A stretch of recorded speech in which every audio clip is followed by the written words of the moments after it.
Hi, I thought I was doing an introduction, turns out I wasn't. Greetings, this is Kotobukijake.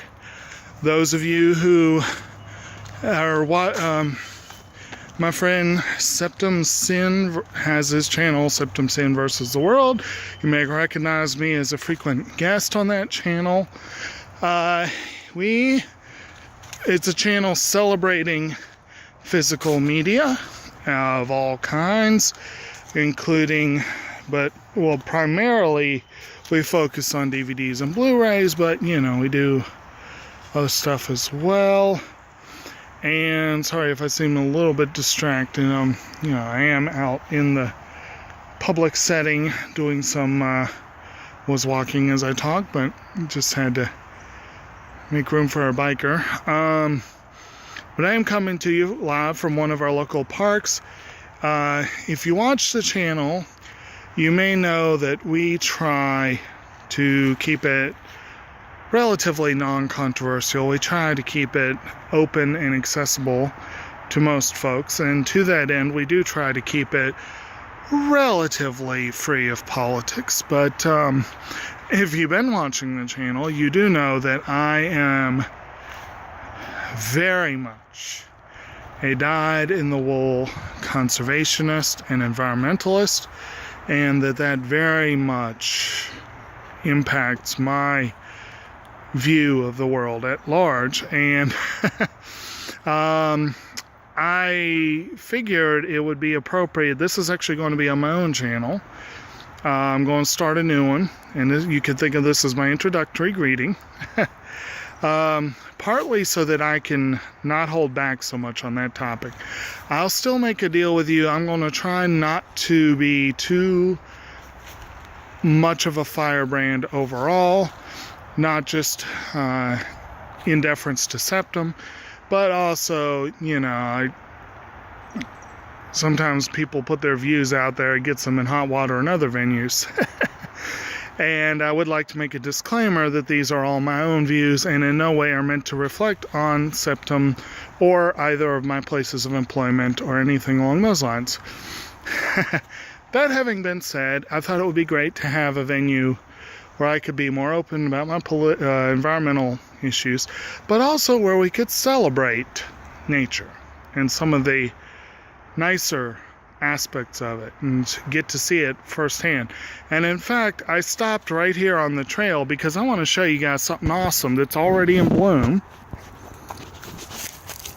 That little guy right there,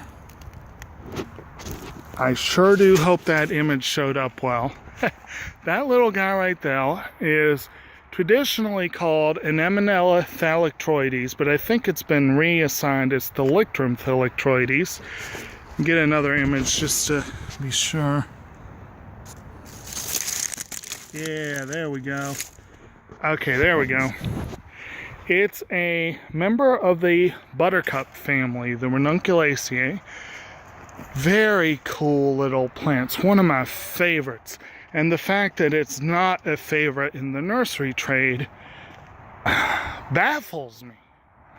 Utterly baffles me. Look, here's a nice little drift here.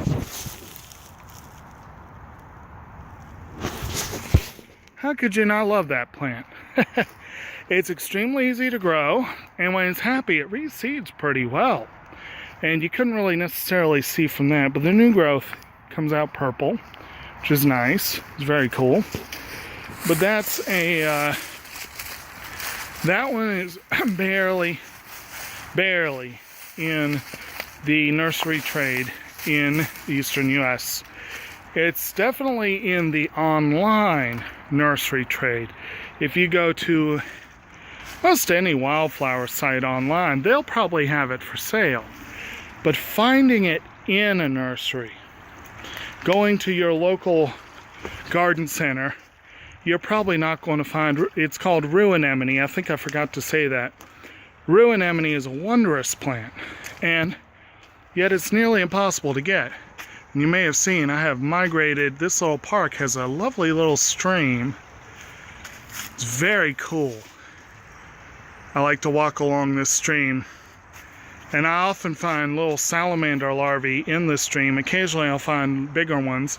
They're probably dusky salamanders, which are a local aquatic variety of lungless salamander.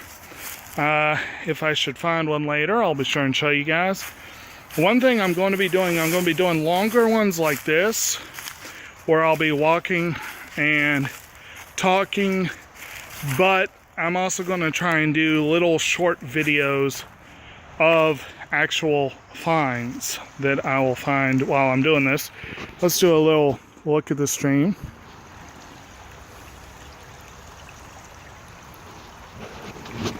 I think that looked pretty cool. I hope it did. But yeah, there's a lot of rock here. And one thing about this channel, I hope you appreciate it. If you don't, I do apologize.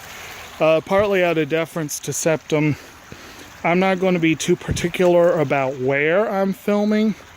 If you are familiar with nature, with your flora and your fauna, you should be able to get a rough idea of where I am.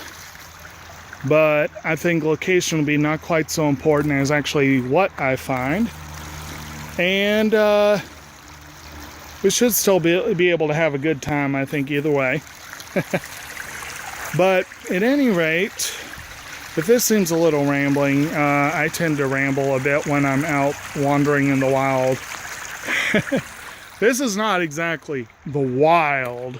I don't know if you've been able to hear. There's been a little bit of car traffic where there's a big road that way. Unfortunately, it's hard to find the true wild anymore. And this is one of the reasons why I'm such a political firebrand when it comes to the environment.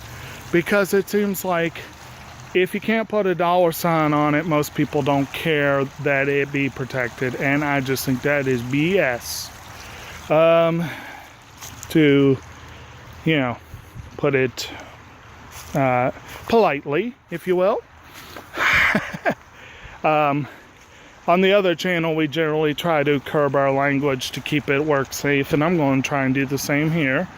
Again, I do hope you appreciate the approach that we use, or that I use, what have you. I'm looking for one particular plant that grows in very limited numbers right here. Here we go. This is a plant you do find in garden centers quite frequently, but you almost never find this exact one. And I'm going to put the camera down to show you.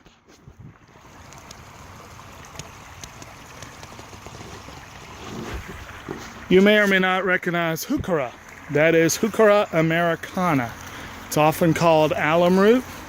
Heuchera is also frequently known by the name coral bells, but coral bells is much more accurately refers to Heuchera sanguinea, which is a southwestern species with pink bell-shaped flowers. Heuchera americana has very small blooms that don't have petals. So they're kind of green with a little bit of the sexual parts stick out and give it kind of a sort of a tinge of yellow. It's a neat little plant. Heuchera is a wonderful woodland plant, but it's always nice to see where they actually come from. To my mind, some of the cultivated heucheras are actually kind of cool. I'm not a big fan of hybrids and cultivars and that kind of stuff, but I will concede that Midnight Rose looks kind of cool, Obsidian looks kind of cool, and there are cultivars of Americana. I have one at home called, I've forgotten what it's called, marbled something or other, but it's actually a nice little variety, and I may post an image of it or try and take an image of it at some point. I don't know if I will. But I've seen a couple different heucheras in the wild, and to my mind, the wild ones have as much or more to offer. And it's a shame that they're nearly impossible to get in nurseries. You can get the cultivated ones anywhere you look. Some much more than others. But they're a good group. They're a very good group. Another thing that you very seldom see in nurseries that's everywhere in these woods, if you look at this tree here that's got the dead leaves all over it, with the gray bark, that's American beech. Very, very, very important canopy tree. Still relatively important. Most canopy trees, nowhere near the abundance they once had. Unfortunately, there's a nice specimen right behind me. Another one with smooth gray bark is American holly, Ilex opaca. Very, very cool plant. Not near as showy as a lot of the other hollies, but to my mind, they're so much prettier than Japanese holly. Japanese holly is a waste of a plant for American gardeners, and yet it's the one everyone grows. Another very cool one you never see for sale, Chamaephila immaculata. That's a wintergreen, known frequently as spotted wintergreen, but also sometimes known by an old Indian word that I think is a lot of fun to say. It's sometimes called spotted pipsissewa. Very cool little plant. And then one I definitely want to show you guys. Very, very, very awesome one that needs to be available, and it's in bloom now, so I get to show you leaf and flower. This is a native variety of wild ginger called Hexastylus virginica.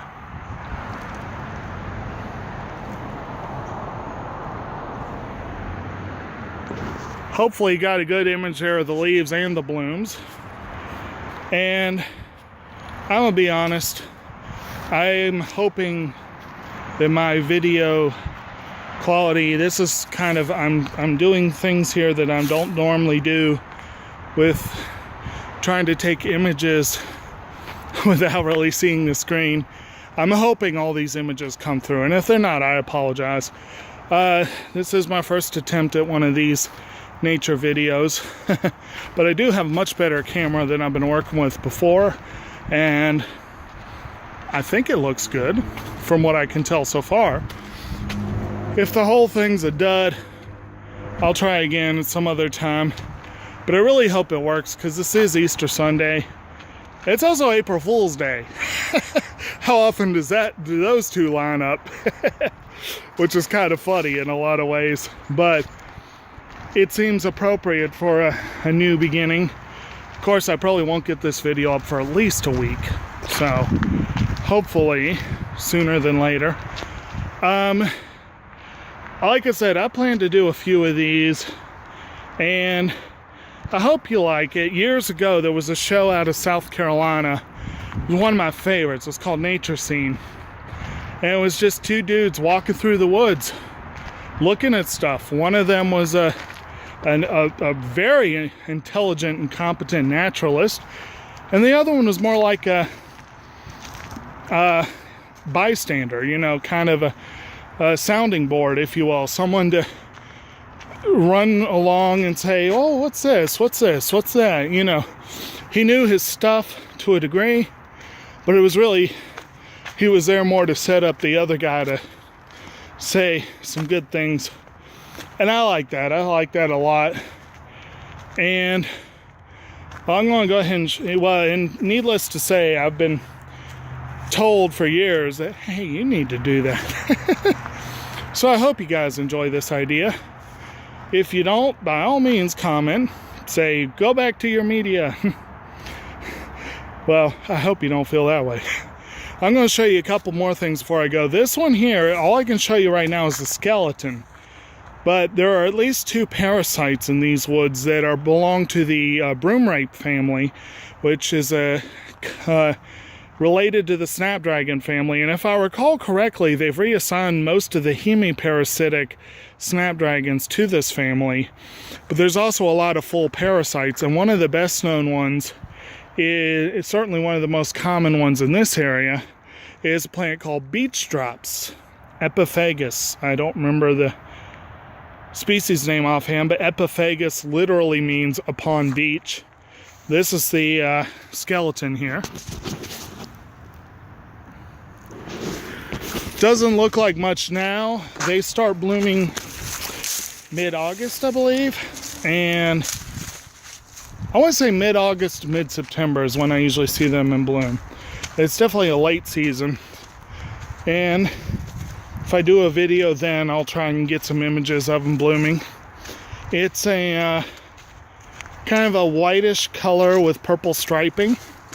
And there are no leaves at all. The plant produces no chlorophyll. Like I said, it is a full parasite. The other one that grows in these woods is called squaw root. It looks kind of like a little smushed up pine cone. It's kind of flesh color, well, creamy yellow. And it has creamy colored, not really yellow, but more cream colored blooms. And it's actually kind of showy in bloom. Kind of cool looking. If I see a skeleton, I'll go ahead and take an image of that. But that one tends to break down a little sooner than beech drops does. Squaw root grows on the roots of many hardwood trees. Different oak species. I believe hickory and maple. Don't recall offhand. Beech drops almost entirely grows on beech. But again, in these woods, that ain't an issue. And then one other one I wanted to be very sure to show you guys. One of my all-time favorites. First orchid I ever bloomed. And to be honest, I planted it not even having a clue that it was an orchid. It's this little guy right here. You see the purple underside and the green above. That's the cranefly orchid, Tipularia discolor, one of several species whose genus is shared between the eastern US and Asia. It's a fairly common plant in the southeast. People often tend to think of orchids as this great rarity or super hard plant to grow. And this is true of some orchids, but bear in mind the orchid family is huge. Huge. It is the biggest family of flowering plants. And yes, thousands of them are native to the tropics. But this area where I am right here, I believe there's about 20 or so that are native. These woods, there's at least 2. I found pink lady slipper earlier on this walk, but it's just breaking dormancy. In a couple weeks, I'll do a video with lady slipper. It blooms shortly after. No, there's 3 in these woods. There's one single plant that I have found. One of Liparis lilifolia, the lily-leaved twayblade. Very cool plant, one of my favorites. It's the only specimen I've ever found outside of the mountains. I've grown it, but never found a wild one except for the one in these woods. And I didn't see it last year. I am hoping it's still there. But it's a little early yet to look for that one. Maybe in a month I can look for it. Those are the 3 that I know are in these woods. I still believe I'll find rattlesnake orchid, but I haven't done so yet. I have found it elsewhere. But again, back to the cranefly orchid. They are very cool. You saw the leaf. The leaf comes up in September. That nice two-tone with the green above and the purple below. Sometimes you'll find them all purple, it just depends. And in late April into mid-May, they go dormant. They get pretty colorful. They're starting to right now. They get pretty colorful, go completely dormant.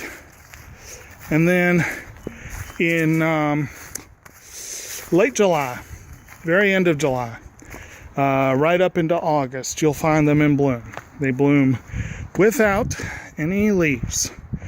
And it's very cool. When I first saw it, I was shocked. I had never heard of cranefly orchid before. I found some in the woods when they were going dormant. Moved them to my garden thinking, hey, this looks cool. Bear in mind I was a kid. I don't really recommend this practice, and when I was a kid I did a lot of stuff I don't recommend. And that summer one of them bloomed. And it was very cool, and I could not figure, for the life of me, I couldn't figure out what it was. Not to show my age, but the internet wasn't such a thing back then. But of all things, I identified it using the Peterson Field Guide to Southwestern Wildflowers. Craneflower orchid is native in parts of Arizona and New Mexico, but it's mostly a southeasterner. So it's really interesting that it was in that and not the guide to eastern wildflowers. But the cranefly and the distantly related putty root are both native orchids that are winter green. Summer dormant winter green. You see plants like this, arum, Star of Bethlehem, cyclamen. You'll see a lot of bulbs like this, but it's kind of rare that you see it with wildflowers. And so it's just a cool thing, something you don't see much. And what's more, it's easy to grow. Easy to grow. I had one come up from seed once. The only thing is, don't try moving them while they're growing. Some plants don't like that. Believe it or not, violets and irises prefer to be left alone while they're growing. But when they're not, easy to move. But give me a second. Okay. Anyway, there's a lot of people have the same idea that I do today. It's a nice day to be outside. But anyway, I have to go ahead and let you guys go. Hopefully that was a pretty good intro video. Hope you enjoyed it. And hope you all enjoyed your Easter weekend. Whether or not you're religious, it's a fun weekend much of the time anyway. Lovely weather here.